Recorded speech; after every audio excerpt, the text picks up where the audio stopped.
President Biden is on his way to Europe this morning for a series of high-stakes meetings over the next several days. NBC's chief White House correspondent and Saturday Today co-anchor Peter Alexander is in London ahead of the president's arrival. Peter, good morning.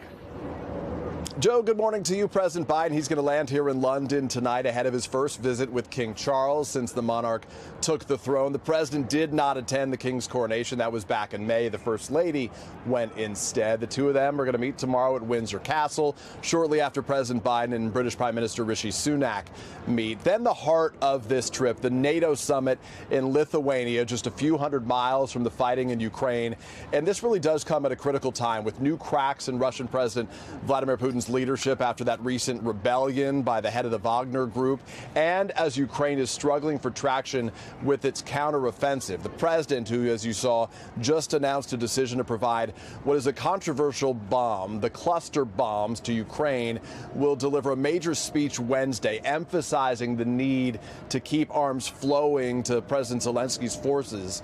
Finally, the president, he's going to head to Finland to personally welcome NATO's newest member into the alliance. That stop coming almost 5 years to the day after former President Trump huddled with Vladimir Putin in Helsinki and said that he believed Putin's denials about Russia's election interference despite the conclusions of America's intelligence agencies. Joe?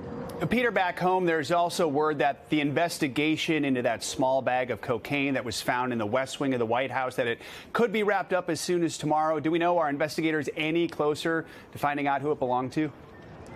Yeah, it's a good question. Not that we know of. This small baggie, a dime-sized bag, as described to me, of cocaine was found a week ago in a storage cubby inside the West Wing, an office, one floor below the Oval Office in an area close to the Situation Room. A lot of people go through that entrance, VIPs, staff members, military officials, as well as guests on private tours. Sources acknowledge that we may never find out whose cocaine this was or who left it there. President Biden and his family, by the way, they were away at Camp David when the cocaine was found. That baggie, though, is still at a lab, to the best of our knowledge, with investigators inspecting it for forensic evidence like DNA or fingerprints. Joe? All right, Peter Alexander, thank you so much. Hey, thanks for watching. Don't miss the Today Show every weekday at 11 a.m. Eastern, 8 Pacific on our streaming channel, Today All Day. To watch, head to today.com/allday or click the link right here.